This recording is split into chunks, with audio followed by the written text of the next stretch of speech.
Hello, a very warm welcome once again to this session, which is scheduled on Vidya Sutram. आज के इस session में basically बेटा हम दो एस्पेक्ट्स को हाईलाइट करेंगे। पहला कहलाता है आपका वार्निंग्स और दूसरा एस्पेक्ट हम देख रहे हैं compile time errors. Compile time errors errors की कुछ और कैटेगरी भी हो सकती हैं, fatal errors, logical errors, run time errors, पर उधर अभी हम नहीं जा रहे हैं।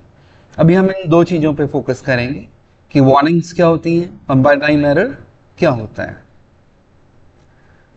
कंपाइल टाइम की अगर हम बात करते हैं तो कुल मिला के इनिशियल लेवल पे हम इस एक्टिविटी के बारे में भी आपको समझाना चाह रहे हैं, which is known as compilation. ठीक है, एक जगह एक इंटरव्यू चल रहा था और वहां पे कैंडिडेट से पूछा गया कि what do you mean by silent compilation. There is a term silent compilation, से आप क्या समझते हो? तो साइलेंट जैसा कि वर्ड है अंग्रेजी का, तो साइलेंट का मीनिंग है कि आपका एप्लीकेशन कुछ इस तरीके से बना दिया गया है कि उसमें किसी तरीके की वार्निंग नहीं आ रही और किसी तरीके का कंपाइल टाइम एरर भी नहीं। Zero warnings plus zero compile time errors. और जनरली हम यही चाहेंगे कि कंपाइलेशन हमेशा आपका कैसा रहे, साइलेंट रहे। लेकिन during the phase of compilation अगर वार्निंग्स आ रही हैं तो क्या उन वार्निंग्स को सीरियसली लिया जाना चाहिए? एरर्स के केस में आपके पास कोई ऑप्शन नहीं होता। जब तक आप अपने बग्स को, अपने एरर्स को रिमूव नहीं करते हो, आप आगे नहीं बढ़ पाओगे। फर्दर आपके लिए एक्टिविटीज होंगी नहीं जो होनी चाहिए आगे डेवलपमेंट। तो ये वार्निंग और एरर को समझने की कोशिश करते हैं। उससे पहले एक एग्जांपल या एक प्रोग्राम मैं आपके लिए क्रिएट करता हूं जहां पर आप धीरे धीरे इस कॉन्सेप्ट को डेप्थ में सीखना शुरू करेंगे कि आखिर जरूरत क्यों पड़ रही है, आखिर हमने डिस्कशन वार्निंग और एरर पे कर क्यों रहे हैं। ठीक है, तो चलिए एक कोड स्टार्ट करते हैं। हम आपकी डायरेक्टरी में काम कर रहे हैं which is Vidya Sutram modern C language. First हम स्टार्ट लेते हैं। हमने अपना प्रॉम्प्ट, ये जो पाथ है इसे सेलेक्ट करा, इमीडिएटली हमें यहाँ पे CMD टाइप करना होता है। रेगुलर बेसिस पे देख भी रहे हो बाकी लेक्चर्स में। एंटर हिट कर दीजिए और यहाँ आ जाइए, इसे क्लियर कीजिए और एक नया प्रोग्राम बनाइए। अगर आप यहाँ पे क्रॉस इन्वेस्टिगेट करते हैं कि कितने पहले से सी के प्रोग्राम अवेलेबल हैं, तो ये कुछ है App1, App2, entry point manipulation, P1, P2, कुछ इस तरीके से। तो हम यहाँ पर एक फाइल बनाते हैं जहां पर हम बात करेंगे किसकी, वार्निंग्स एंड एरर्स डॉट से। वार्निंग्स और एरर्स को हम समझना चाह रहे हैं। एंटर हिट करिए। Do you want to create a new file? Yes. मैं आगे चल के printf को कॉल करूंगा तो मैं उसका प्रोटोटाइप यहाँ पे मेंटेन कर देता हूँ immediately. Constant character pointer dot dot dot ellipsis operator, then your main function integer main, कुछ इस तरीके से लिख दीजिए। अब देखिए, अगर मैं इतने कोड को इमीडिएटली आपसे पूछूं कि क्या ये कोड सक्सेसफुली कंपाइल होगा, या क्या यहाँ पे कंपाइलेशन साइलेंट रहेगा? साइलेंट कंपाइलेशन का मतलब क्या है? दोबारा वही मैं यहाँ पे कमेंट बना के लिख देता हूँ कि मैं ये पूछ रहा हूँ कि क्या कंपाइलेशन साइलेंट होगा। साइलेंट कंपाइलेशन का मतलब क्या है? जीरो वार्निंग्स, W यहाँ पे वार्निंग्स को इंडिकेट कर रहा है, प्लस जीरो एरर्स। तो इस कोड को देखते हुए क्या लगता है आपको, कोई वार्निंग आनी चाहिए? तो पहली नज़र में जब कोई कैंडिडेट इसे देखता है, अगर उसके पास थोड़ा बहुत बैकग्राउंड नॉलेज है सी का, तो वो ये कहता है कि सर यहाँ पर एक कम से कम एक वार्निंग तो आना बनता है। और वो वार्निंग ये है कि आपने मेन का रिटर्न टाइप एक्सप्लिसिटली क्या स्पेसिफाई करा है, इंटीजर, मगर आप अंदर से कोई वैल्यू रिटर्न नहीं कर रहे हैं। जनरली आमतौर पर हमारी आदत होती है रिटर्न जीरो लिखना। ठीक है, तो उसके लिए एक वार्निंग आनी चाहिए कि आपने वैल्यू रिटर्न नहीं करी। क्लियर?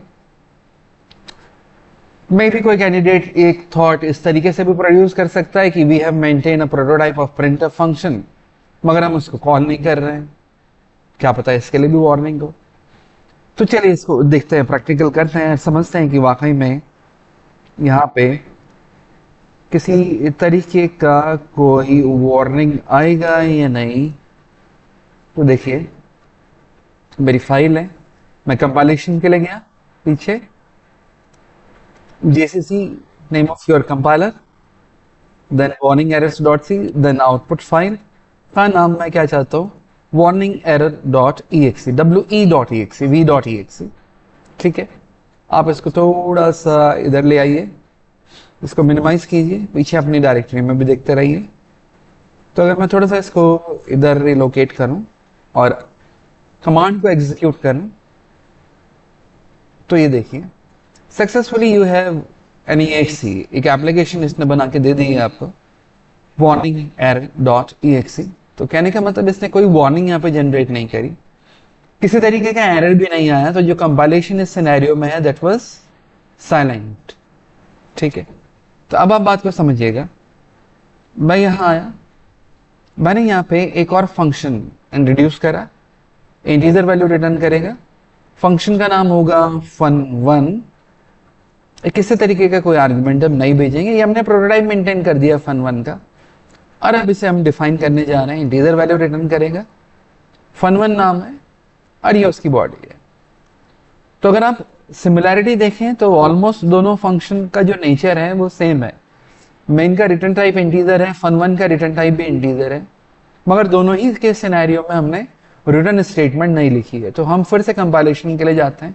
देखिए हमें यही फील आ रहा है कि कंपाइलेशन साइलेंट है, लेकिन अगर हम बातों को समझे थोड़ा सा और अपने कंपाइलेशन का तरीका या पैटर्न चेंज करें और यहां पर कुछ ऐसा लिखें, स्पेस -w, तो जिस तरीके से ये -o आपका एक कंपाइलेशन फ्लैग है which talks about the design name of output file क्या होना चाहिए, उसी तरीके से आपका एक फ्लैग ये भी है -w।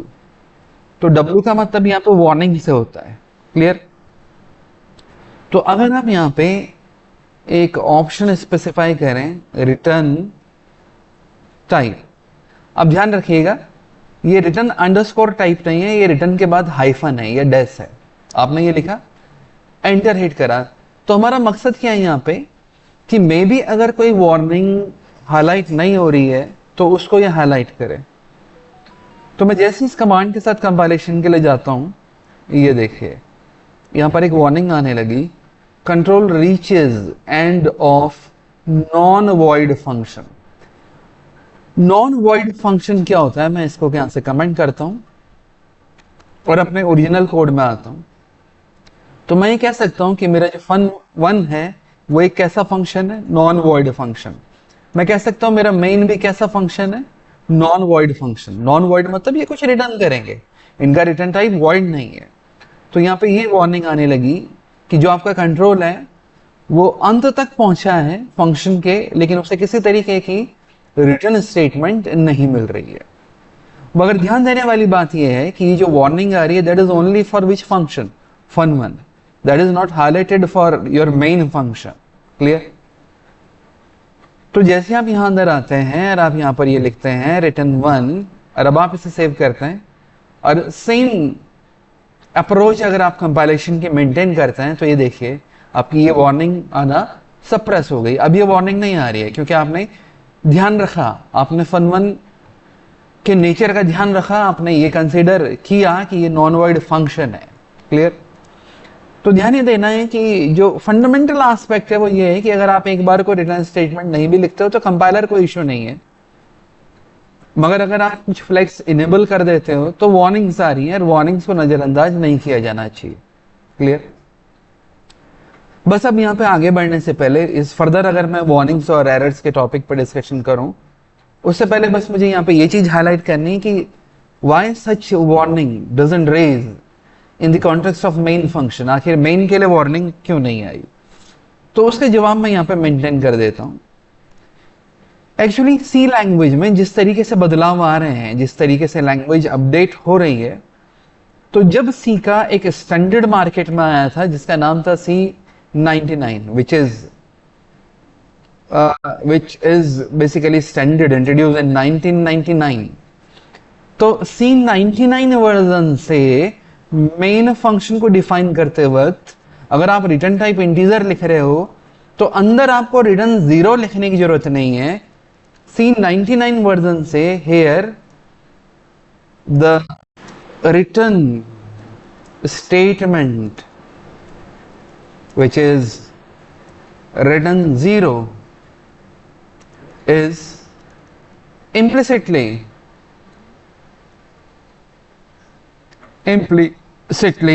maintained by the compiler, maintained by the compiler। तो कहने का मतलब ये है कि अगर आप लेटेस्ट वर्जन यूज कर रहे हो उसी का, तो वहां पर आप रिटर्न 0 अगर नहीं भी लिखते हो तो कोई दिक्कत नहीं है, ये परफेक्टली स्मूथली बिहेव करेगा, क्योंकि वर्जन C99 से आपको रिटर्न 0 अंदर एक्सप्लिसिटली लिखने की जरूरत नहीं है। कुछ इस तरीके से लैंग्वेज का बिहेवियर चेंज हो गया है। बाकी हमारी रिकमेंडेशन ये है कि थोड़ा सा कोड आई कैचिंग नजर आए, कंसिस्टेंसी नजर आए, थोड़ा सा सिंक्रोनाइज नजर आए, देखने में एक जैसा लगे, जो उसका विजुअल अपीयरेंस है वो देखने में एक जैसा लगे, तो आप यहाँ पर रिटर्न 0 लिख सकते हैं। और अगर आप नहीं भी लिख रहे हैं तो from the version of C99 it is implicitly maintained by your compiler. Clear? अब हम अगर थोड़ा सा और आगे बढ़े, वार्निंग्स की ही बातों को लेकर अगर हम थोड़ा सा और आगे बढ़े, तो मैं यहाँ पे एक मल्टीलाइन कमेंट का एक सेगमेंट क्रिएट कर देता हूँ इस तरीके से। तो अभी आपने देखा कि मेरा कंपाइलेशन का तरीका कुछ ये था, this is the name of compiler, then we have a flag warning, W upper case में, ध्यान रखिएगा these flags are case sensitive. और मैंने यहाँ पे क्या लिखा था, रिटर्न टाइप, ये रिटर्न अंडरस्कोर टाइप नहीं है। फिर मैंने फाइल का जो भी नाम था वार्निंग, मैं यहाँ से कॉपी कर देता हूँ, थोड़ा सा आपका टाइम बचेगा। ये मैंने कॉपी किया और यहाँ पे पेस्ट कर दिया। तो एक फ्लैग मैंने यहाँ पे ये यूज करा है warning, where W is in upper case, और एक फ्लैग मैंने ये यूज करा है -o, आउटपुट फाइल का नाम क्या होना चाहिए, we.exe। अब कुछ लोग देखिए कंपाइल इस तरीके से भी करते हैं, GCC स्पेस -w, और आपने यहाँ पे क्या लिख दिया, एरर लिख दिया, एरर स्पेस, और रिमेनिंग पोर्शन वैसे ही रहेगा। कॉपी करिए और यहाँ पर पेस्ट कर दीजिए और इसको सेव कर लीजिए। तो अब क्या बदलाव यहाँ पे आ सकता है, तो देखिए हम यहाँ पर आए और हमने यहाँ पे आके इस जगह एरर लिख दिया, और फिर हमारी फाइल का नाम, देन आउटपुट फाइल का नाम क्या होना चाहिए, we.exe, जो पहले से बनी हुई we.exe है, इसको ये ओवरराइट कर देगा। अब मैंने एंटर हिट करा, ठीक है, कहीं कोई इश्यू नहीं है। इश्यू इसलिए नहीं है कि फिलहाल मेरे कोड में कोई वार्निंग जनरेट हो, ऐसा कुछ नहीं है। तो मैं वापस रिटर्न 1 को which belongs to your fun1 function disable कर देता हूं। तो मैंने इसे कमेंट कर दिया। अब मैं यहां पर आता हूं, अब मैं इस कमांड को देता हूं। तो ये किसी तरीके का, मैं यहां पे करना क्या चाह रहा हूं कि मैं वार्निंग्स को कैसे हम आपके एरर में कन्वर्ट करेंगे, ये भी कुछ आपको सिखाना चाह रहा हूं। ठीक है, तो फिलहाल ये इस सिनेरियो में काम नहीं कर रहा है, लेकिन मैं वापस अगर ये चीज हाईलाइट करूं तो ये देखिए इसने इस वार्निंग को दिखाना चालू कर दिया। क्लियर? और यहां पर अगर हम ये -w फ्लैग दोबारा यूज करें एक बार, -w और एरर लिखें, तो ये देखिए इस तरीके से आपको ये इंट्रोड्यूस करना होगा। इसने यहाँ पे क्या बोला, control reaches end of non void function, जो चीज लाइन नंबर 9 पे the compilation unit which your compiler is dealing at this moment is warnings errors .c file में लाइन नंबर 9 पे, लास्ट टाइम पे ये चीज वार्निंग थी। अब आपने इस वार्निंग को एक एरर में कन्वर्ट कर दिया है। तो आगे चल के ये जो कमांड्स हैं, ये सारी कमांड्स आपको याद नहीं करनी है, आप एक ऑटोमेटेड स्क्रिप्ट के अंदर इनको मेंटेन करोगे। वो मेंटेनेंस किस तरीके से किया जाता है ये मैं आपको सिखाऊंगा। क्लियर? तो अब आपने उस वार्निंग को एक एरर में कन्वर्ट कर दिया है। तो पढ़ाया ये जाता है कि जनरली वार्निंग्स को कुछ मोमेंट के लिए आप इग्नोर कर सकते हो, but whenever we encounter errors we can't ignore them, we have to deal with each and every error. Clear? तो आपके लिए behind the scene all warnings are being treated as errors। आपने सक्सेसफुली सभी warnings को specific in warnings को convert किस में कर दिया, एरर में कर दिया। क्लियर? तो मैं इस ऑप्शन को भी यहां से कॉपी कर देता हूं, उस कमेंटेड सेगमेंट के अंदर मेंटेन कर देता हूं। तो एक तरीका आपका ये भी हो सकता है। क्लियर? उसी तरीके से अगर हम फर्दर इस टॉपिक पे और डिस्कशन करें, तो मान लीजिए मैं यहां पर आया और मैंने यहां पे मैं इसको इनेबल कर देता हूं, तो अब किसी तरीके का एरर नहीं आएगा। सेव करिए, सेम कमांड लॉन्च करिए, देखिए कोई इश्यू नहीं है। ठीक है, अब देखिए मैं यहां पर आया और मैंने यहां पे ऐसे लिखा इंटीजर ईयर 2026, ऐसा लिख दिया, सेव किया, यहां आया, कंपाइलेशन के लिए गया, देखिए कहीं कोई इश्यू नहीं है। लेकिन अगर सेम कंपाइलेशन में अगर मैं यहां पे एक काम करता हूं और ऐसा लिखता हूं -w अनयूज्ड, मैंने यहां पे क्या लिख दिया, अनयूज्ड वेरिएबल, एंटर हिट करा, तो ये देखिए आप अपने प्रोग्राम में एप्लीकेशन के अंदर you have introduced a variable whose name is year of type integer initially which contains a value 2026। ठीक है, आपने वेरिएबल बना दिया है, अब मेरा 4 बाइट का मेमोरी कंजम्पशन होगा इस वेरिएबल के लिए। You have created a local variable, whenever this function is going to execute, this particular function have to maintain a memory region of 4 bytes। और आप आगे चल के इस वेरिएबल को प्रोग्राम में कहीं यूज ही नहीं कर रहे हो, तो ये तो गलत बात है। तो आमतौर पे क्या होता है कि अगर आप वेरिएबल को यूज नहीं कर रहे हो, तो उसके लिए आप वार्निंग्स भी हाईलाइट कर सकते हो। बाय डिफॉल्ट यहाँ पे वार्निंग आ नहीं रही थी इसके लिए। मैं अगर इसको प्लेन तरीके से कंपाइल करूं, देखिए मैं यहाँ पर आया और मैं इसको ऑर्डिनरी वे में कंपाइलेशन के लिए गया और ये देखिए कोई वार्निंग नहीं आ रही। लेकिन अगर मैं यहाँ पर आता हूं और ऐसा लिखता हूं वार्निंग शो करो किनके लिए, अनयूज्ड वेरिएबल के लिए, तो देखिए अब वार्निंग आने लगी, अनयूज्ड वेरिएबल ईयर। तो ये एक बड़ा ही अच्छा फीचर है। You are working on a large application, suppose आपने वहां पे कुछ वेरिएबल्स आपने डिक्लेयर कर दिए हैं, plenty of variables are there, 150 variable आपने बना रखे हैं, उनमें से 4 वेरिएबल ऐसे हैं जो आप पूरे प्रोग्राम के पूरे एप्लीकेशन के लाइफ साइकिल में कभी यूज कर ही नहीं रहे हैं। ठीक है, समझने वाली बात है ये। तो फिर कहीं ना कहीं आपको एक चेक मेंटेन करना पड़ेगा कि जिसकी वजह से उन चारों वेरिएबल्स के लिए कंपाइल टाइम पे एक एरर आने लगे, ताकि प्रोग्रामर एक डिसीजन, डेवलपर एक डिसीजन ले सके कि अगर आगे चल के इनका कोई इन्वॉल्वमेंट नहीं है तो इनको हटा दिया जाना चाहिए, और आपको हटाना पड़ेगा, अदरवाइज आपको यूज करना पड़ेगा। तो ये सारे कॉन्फ़िगरेशन इस तरीके के आप अपनी स्क्रिप्ट्स के अंदर मेंटेन करोगे आगे चल के। कैसे ये सारी चीजें ऑटोमेटेड होंगी, ये आगे एक सेशन पे आपको बहुत ही डेप्थ में सीखने को मिलेगा। तो इसी डिस्कशन में देखिए, तो अब अगर मैं इस तरीके से कंपाइल करता हूं, तो ये देखिए ये मेरा वार्निंग आने लगा, और इस वार्निंग को कैसे कन्वर्ट मैंने अभी एरर में किया था, आपने देखा ही था। ठीक है, तो ये एक बड़ा अच्छा फीचर है जिसका आप इस्तेमाल कर सकते हैं। ठीक है, तो और भी कुछ एस्पेक्ट्स हैं जो वार्निंग्स और एरर से रिलेटेड मुझे डिस्कस करने हैं, तो थोड़ा सा वीडियो की लेंथ लंबी हो जाएगी, तो मैं सेकंड वीडियो इसके लिए फॉर्म कर दूंगा। मैं थंबनेल पे लिख दूंगा कि that particular video is about warnings and errors. ये लेक्चर 1 हो जाएगा, वो लेक्चर 2 हो जाएगा। तो बेटा, God bless you all, thank you for being a part of this session, thank you very much.